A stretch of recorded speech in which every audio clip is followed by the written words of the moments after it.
Hi again then guys, and welcome to another Horizon 3 speed build.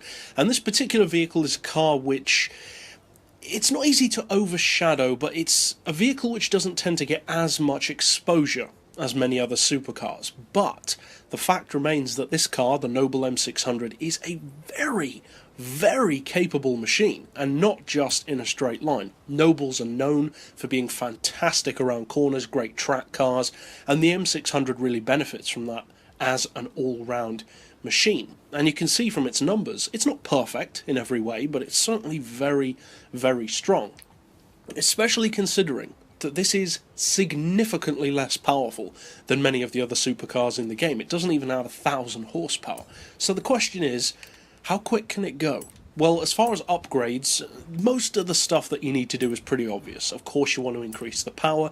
You could leave it rear-wheel drive if you want to, but unless you're opposed to it, I would always recommend the all-wheel drive option. Now, for high-speed handling, rear-wheel drive does give you an advantage.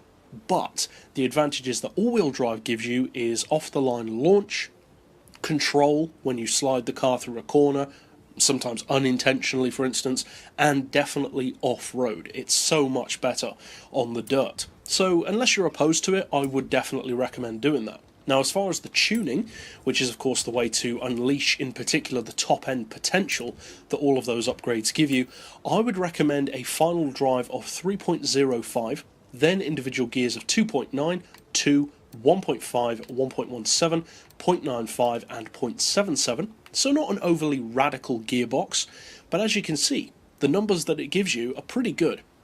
Just under 2.1 to 60, just under 4.2 to 100, and just under 269, or close enough to 270 miles per hour. Which, as we said, coming from a car with less than 1,000 horsepower, is remarkably good. That really is impressive performance. It has around 500 to 600 horsepower less than many of the top cars on this game. So to have that much of a discrepancy, that's almost a third of its power, in other words. That's pretty impressive. Now, as far as alignment, if you've been on the channel before and seen these tunes, you know how it goes. I like to leave things very open to interpretation. If you want to give it a bit of camber or toe, you can. I personally don't feel the need for it. On my cars, neutral camber, neutral toe. We've got the lowest caster angle to increase the manoeuvrability of the car. As far as anti-roll, I've just rounded those off to 32 and 35. Springs to 111 and 205 with the lowest ride height. For the dampers, again, we've just rounded them off to 11, 17, 5 and 8. Aero doesn't apply, and as always I would not recommend fitting either the front or rear wing. It does improve your handling of course, but it doesn't really benefit top end speed, and it also hinders acceleration a little bit at top end performance as well, or at the top end level in other words. As far as the diff, I would recommend 100% on acceleration, 0 on deceleration, and for this particular car, actually much more of a split towards the rear than we'd usually have, 85%.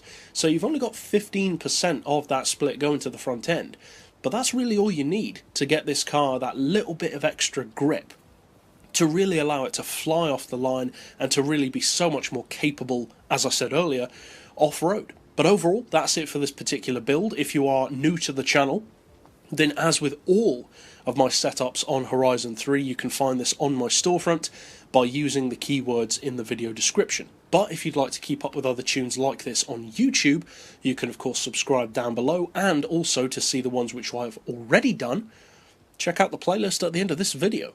But for now, as always, thanks for watching.